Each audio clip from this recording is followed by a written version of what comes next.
The Mega Ascension event leading into the Mega Finale is only a few days away. Every trainer is asking the same question: which starter Pokemon should you pick? Let's get straight into the calendar now, and just to orientate everybody, the calendar you're seeing here is the Mega Ascension week for the first 5 days leading up to the Mega Finale, which is going to be happening on the weekend. Just so everyone's clear, how this whole week starts is going to begin with a branching timed research, where you're going to have to pick one of the paths, which is the Kalos starters: Fennekin, Froakie, or Chespin. What does this mean in terms of rewards? Let's say you picked Fennekin. Effectively, what the free Go Pass is going to give you, your starter Pokemon of choice, those encounters will come with a special background. You're going to get candy for your chosen starter, as well as Mega Energy for the final form. There are 3 problems with this Go Pass, but we're going to get to that later. Let's look at our first starter pick, and I'm going to kick off with Chespin, the grass-type starter from the Kalos region. Chespin can evolve into Quilladin using 25 candy, and finally into Chesnaught using 100 candy. That evolution, once it hits its final form, actually becomes a grass and fighting type Pokemon. Once your Chesnaught is ready to go, you're gonna have to spend 300 Mega Energy to Mega Evolve it into Mega Chesnaught, which is also a grass and fighting type Pokemon.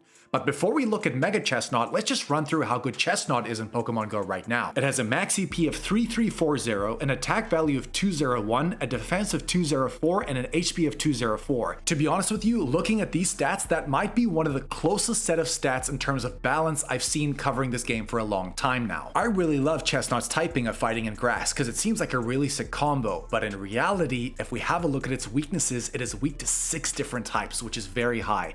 Poison, Psychic, Ice, Fire, and Fairy, but it is double weak to Flying. It does have a decent amount of resistances, which is Dark, Electric, Grass, Ground, Rock, and Water, but with a slightly lackluster attacking stat, what does this really mean for Chesnaught in the game right now? Well guys, as a fighting type attacker, it's barely breaking into the top 100. It's sitting exactly at number 100, so it's not a good fighting type, but as a grass type attacker with Frenzy Plant, which again will require that Elite Charge TM, it's going to be the 15th best in the game. Not bad at all. But what happens when this Pokemon Mega Evolves? With that Mega Evolution, its attack goes up quite considerably to 242, but its defense is where it really shines, sitting at the 282 mark, one of the highest I've seen to be honest, and its HP is sitting at 204, not much of an increase there. But let's now have a look at its move pool. Its fast attacks are going to be Low Kick, Vine Whip, and Smackdown, and its charge attacks are going to be Thunder Punch, Superpower, Solar Beam, Energy Ball, Frenzy Plant, which is that Elite Charge TM move, as well as Gyro Ball, the Steel type move. After combining all of these things together, this Pokemon improves dramatically. As a fighting type attacker, it's now going to become the 38th best in the game, but where it really shines is going to be in the grass type category. With Frenzy Plant, it is going to become the 2nd best grass type attacker in the game. But just something I want to highlight for you very quickly. Let's have a look at this chart. You can see that Mega Sceptile is still number 1 simply because of DPS. That DPS is sitting over 30. The interesting thing about Pokemon trainers, and I understand why, but a lot of people value DPS because you're doing more damage in a shorter space of time, which is understandable. But I do believe as time goes on, the defensive stats of Pokemon might start to show more value. For example, this is one of them. Let's have a look at that TDO. It is comfortably better than something like Mega Sceptile. So what that effectively means, especially with being able to master dodging attacks, Mega Chesnaught will be able to stay on the battlefield for quite a long time. And the fact that its DPS is still respectable, this Pokemon is underrated in my opinion. A very strong start if you're gonna pick Chespin. Let's say you pick the water type starter, the fan favorite, Froakie. Froakie is a pure water type that can evolve into Frogadier using 25 candy, and finally into Greninja using 100 candy. As you can... Yeah, Greninja was just reminding you guys to subscribe. But how good is Greninja in the game in 2026 before it Mega Evolves? Greninja, once it evolves, becomes a water and dark type Pokemon. It has a max EP of 3001, which is a little bit disappointing to be honest. It has an attack value of 223, which is respectable, but it really gets let down on the defensive side, sitting at 152, which is well below average, and an HP of 176, which is also below average to be honest. Because of its typing, it also has 5 different weaknesses, which is going to be Grass, Electric, Fairy, Fighting, and Bug, although it does resist 7 different types: Ice, Steel, Water, Ghost, Fire, Dark, and of course it double resists Psychic because of that dark typing. So where does this leave Greninja? Well guys, as a dark type attacker, again, just like Chesnaught, it's sitting in the 100th spot, which is incredible, and in the water type category with Hydro Cannon, which is crucial on this Pokemon, especially when you pair it with Water Shuriken. It's one of the fastest charging fast moves, and once you pair that with Hydro Cannon, you can shoot them off incredibly quickly, which means that it becomes the 22nd best water type attacker in the game. But what happens when we Mega Evolve Greninja? As said earlier, it's going to take 300 Mega Energy to make this Mega Evolution happen. Again, it retains its water and dark typing.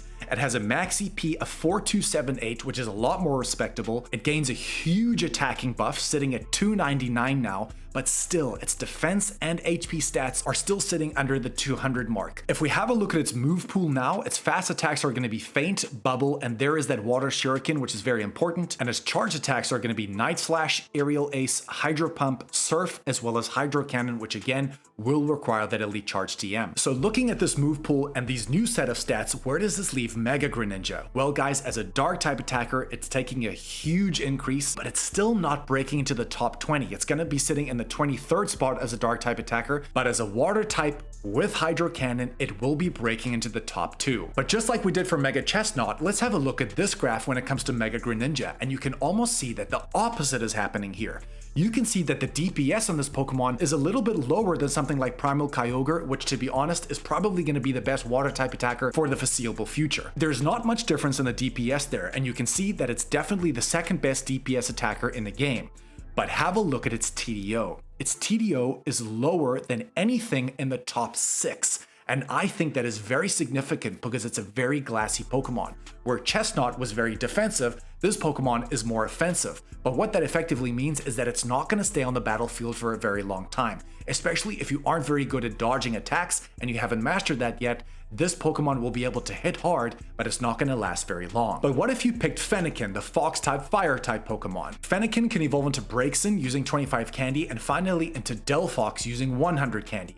But how good is Delphox on its own in 2026? What a lot of people have forgotten or they don't know is that when Braixen evolves into Delphox, it actually takes on a psychic typing as well. It's not a straight fire type, it is a fire and psychic typing. It has a max EP of 3459, which is solid in my opinion, an attack value of 230, which I think is more than respectable, but again, on the defense and HP side, it's a little bit below average, sitting at 189 and a slightly disappointing HP stat of 181. Interesting thing about Delphox is that it has the least weaknesses out of the 3 because of its typing. It is weak to water, ghost, ground, rock, and dark, and it also resists 7 different types: steel, psychic, ice, fighting, fire, grass, and fairy. So this is looking rather promising. Or is it? Because if we have a look at Delphox as a raid attacker right now, in the psychic type category, it's only the 58th best in the game, and as a fire type attacker with Blast Burn, it's barely breaking into the top 30. In fact, it's sitting in the 32nd spot. That is very disappointing and something I didn't expect. But once we Mega Evolve Delphox using 300 Mega Energy, things get very heated from this point on. At level 50, this Pokemon is now going to have a max EP of 5408, which is tremendously good. It has an attack value of 331. That is what we're talking about. Anything over 300 attack in Pokemon Go is considered very strong. It has a defense as well of 235, which I think is very impressive, but that HP stat is hardly improving, sitting at 181. But that defensive stat is going to help this Pokemon, but let's continue. If we have a look at its fast attacks, it gets access to Fire Spin, which is a really good raid attacking fast move, especially when you pair it with something like Hydro Cannon. It gets access to Scratch as well as Zen Headbutt. Its charge attacks, it has a lot of fire type charge moves: Flame Charge, Fire Blast, Flamethrower, Mystical Fire, which is really good in the Go Battle League, but of course the main one you want there is going to be Blast Burn. It's not going to hit as hard as something like Fire Blast, but it's certainly going to charge a lot quicker so you can get them off faster. Its psychic moves are going to be Psychic as well as Psyshock. So what does this mean for Mega Delphox? Well guys, let's have a look in the Psychic type category, because as you can see, it is breaking into the top 10, which I think for secondary typing is incredibly impressive. But this is where the big hitter comes in. As a fire type attacker with Blast Burn on this Pokemon, it is finally, after years of never being dethroned, Mega Charizard Y will be dethroned on top of Mega Blaziken, where Mega Delphox will now become the #1 fire type attacker in the game. That is a significant stat, and let me just show you why. If we have a look at this chart very quickly, you can see that its DPS is the highest in this category. Because of that Blast Burn and Fire Spin combination, it's shooting them off very quickly. But the other thing that's so impressive is look at its TDO. Its TDO is higher than anything else in this category, especially in the top 10. The fact that Mega Delphox can hit the hardest in the category, but can also last the longest in the fire type category is a significant stat. That is why it's going to become the #1 attacker. After breaking down all three, it seems like the #1 pick is pretty obvious. Or is it? Before I get to that final answer, remember I said at the beginning of this video that there's 3 problems with this free Go Pass? Let me list them now. The problem with these 3 encounters of the starter Pokemon you get is that their base floor is going to be 10-10-10. So these 3 encounters, they may be coming with special backgrounds, but their stats may be horrible. And let's just say you picked Froakie and you eventually got that Greninja encounter, its stats could also be horrible, which means none of these Pokemon are really worth investing into. Problem number 2. These final forms will not have their legacy moves. This, in my opinion, was a big L. On top of the fact, remember, you cannot raid these Pokemon. The only way you can get one of these Megas is by picking this path. These Pokemon will not be in raids at all, including the weekend, because we know that Mega Mewtwo X and Mega Mewtwo Y will be the main feature. Problem number 3, no shiny boost, which I think is a little bit disappointing, especially because we have to pay $15 if you want to purchase the deluxe version of the Go Pass. If you did purchase the deluxe version of your Go Pass, your starter Pokemon is going to have an increased chance of being shiny, but not a guarantee. What I'm really getting at is that really worth the $15? To be honest, if you've been playing this game for some time, you may already have the hundos of the starter Pokemon. I actually said this, I think it was in my This Week video, or is it in my Worlds video? I couldn't remember, where I actually have a 96 shiny Delphox with Blast Burn that I caught on Fennekin Calm Day years ago. This is going to be my pick for my Mega Evolution. If you do not have Elite Charge TMs, to be honest, and it actually says this for Mega Mewtwo X and Mega Mewtwo Y on the weekends as well, it has not been stipulated that these Pokemon will have counter for Mewtwo X or Psystrike for Mewtwo Y on that Sunday. That is super disappointing because on GoFest Global, it was there for all trainers. Just to remind everyone again, the only bonus available to all trainers this week, excluding the Go Pass bonuses, is that the remote raid limit is going to be increased to 30. You're not even getting free raid passes. You're not even getting another ticket, or that Go Pass ticket is not even rewarding you free raid passes as well. Yeah, guys, I thought that was a little bit disappointing. If anything, the wild spawns might be some of your best targets here. You can find Pikachu, Bellsprout, Staryu, Dratini's in there, Skarmory, Chespin, Fennekin, Froakie, so there's another opportunity to maybe catch the hundo in the wild of those Pokemon, and remember to trade those Pokemon with a best friend or an ultra friend, because if you trade with a best friend, that base floor is going to be 5-5-5, and with an ultra friend, I believe it's 3-3-3. So the fact that we have 5 days to catch all of these starter Pokemon, if you don't have the hundo and if you really want it this week to Mega Evolve it into your chosen starter, you need to be trading Pokemon as much as you can to give yourself as many more encounters, in other words, many more chances to try and get that hundo, especially off trades or catching them in the wild, or both. The reason why those spawns are significant is that now every single one of those Pokemon can Mega Evolve. On Monday the 31st, we are going to see Mega Victory Bell, Mega Dragonite, and Mega Malamar. If we go back to our calendar again, you can see that Mega Phalanx is going to be on Tuesday the 1st, Mega Skarmory is going to be on Wednesday the 2nd, Mega Starmie is going to be on Thursday the 3rd, and Mega Raichu X and Mega Raichu Y will be on Friday the 4th. Mega Latias and Mega Latios will also be in Mega Raids throughout the week, and of course the big hitters of the weekend will be Mega Mewtwo X as well as Mega Mewtwo Y. It's worth mentioning as well that field research has not been announced, but I would be amazed if the 3 Kalos starters are not in there. If they are, hunt those, because it's another great way to get the hundo, because field research tasks have a base floor of 10-10-10. If you do encounter Froakie from field research, that hundo CP is going to be 425 CP.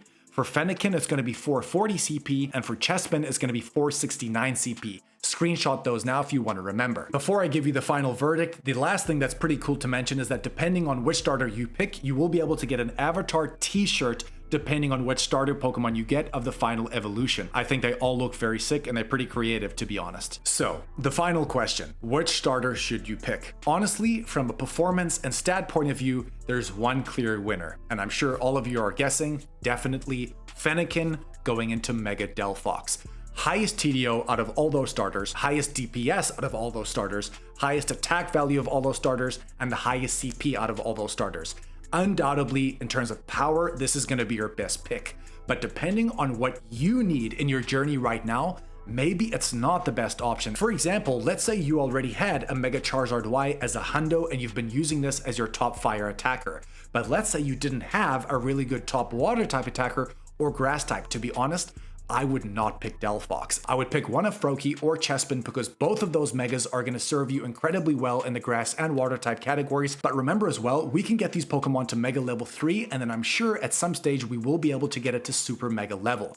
The great thing about all these starter Pokemon is that remember, once you mega evolve it once, you will be able to walk to get mega energy. All these starters only require you to walk 3 kilometers to get 15 energy at a time. To be honest, with Adventure Sync on, these 3 kilometers can stack very quickly, especially if you're doing a lot of walking.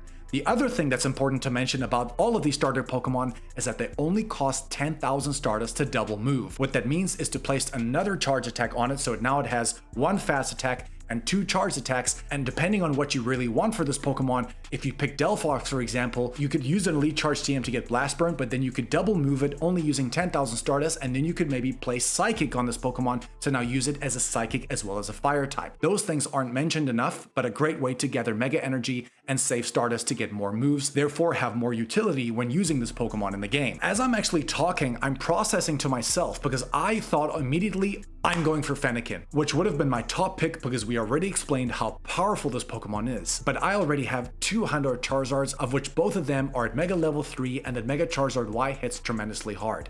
But I realized I still don't have a Hundo Sceptile, and a Mega Sceptile is the best grass type attacker in the game, but I checked my bag and I actually traded myself a Hundo Chespin years ago after Chespin Calm Day. So to be honest with you, there's a very strong chance that I might pick Chespin because I really want a good grass type attacker added to my particular bag. This is what I'm saying. It really depends on what you really need versus what you really want. But if you're looking for absolute power and you just want the best Pokemon, to be honest with you, that Wizard Fire type flying on a stick is going to be very, very hard to beat. Guys, please would you smash that like and subscribe button if you are enjoying the content, and please hype this video so we can also help other trainers pick whatever starter they really need for their team. And ultimately, guys, save your money this week. You might be like, why? Watch this video above me. We've already broken down the Mega Ascension event. I would hold off on spending too much money. Please watch this video, and if you want to see everything going on in Pokemon Go this week, please check it out to my top right. You're really going to appreciate that as well. Love you guys. Go with us. We'll catch you in the next one, baby.